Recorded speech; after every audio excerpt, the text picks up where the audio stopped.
అధిక మాసం special offer, less expense more savings. Mukunda జ్యువెలరీలో గ్రాండ్ డీల్.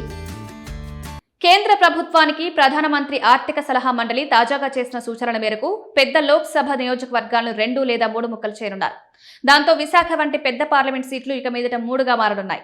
ప్రస్తుతం చూస్తే 22 లక్షల ఓటర్లు, 27 లక్షల మంది జనాభా విశాఖ ఎంపీ సీట్ పరిధిలో ఉన్నారు. కొత్త జనాభా లెక్కలతో మరింత స్పష్టత వస్తుంది. ఆ మీదట 2029 నాటికి జనాభా ఇంకా పెరుగుతుందంటున్నారు. ఈ నేపథ్యంలో ప్రధానమంత్రి ఆర్థిక సలహా మండలి సిఫారసుల మేరకు విశాఖ లాంటి పెద్ద సీట్లు 3 ముక్కలు అవ్వడం ఖాయంగా కనిపిస్తోంది. విశాఖ ఎంపీ సీటు 1952 తొలి సార్వత్రిక ఎన్నికల నుంచి కూడా కొనసాగుతూ వస్తోంది. మొదట్లో 4-5 లక్షలతో ఉండే ఈ నియోజకవర్గం 2024 లోక్సభ ఎన్నికల నాటికి ఏకంగా 22 లక్షలకు పైగా ఓటర్లతో పెద్ద సీటుగా మారింది. ఒక ఎంపీ ఇన్ని లక్షల మంది ప్రజలకు ప్రతినిధిగా వివరించడం అంటే చాలా క్లిష్టమైన సమస్యగా చూడాల్సి ఉంటుంది. 8 లేదా 9 లక్షల మంది ఓటర్లకు ఒక ఎంపీ అన్నది సూత్రప్రాయమైన విభజనగా ఉంటుందని, అది సహేతుకమని అంటున్నారు.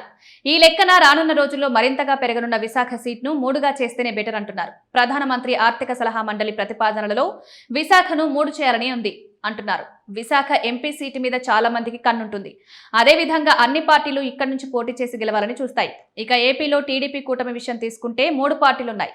2024 ఎన్నికల్లో బీజేపీ ఇక్కడి నుంచి పోటీ చేయాలనుకుంది. టీడీపీతో పొత్తున్నప్పుడల్లా బీజేపీ ఈ సీటు తీసేసుకునేది.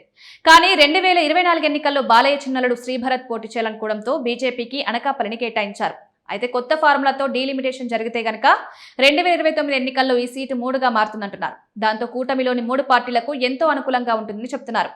ఎందుకంటే జనసేన కూడా విశాఖ నుంచి పార్లమెంటుకి పోటీ చేయాలని 24 ఎన్నికల సమయంలో ఆశలు పెట్టుకుందని గుర్తు చేస్తున్నారు.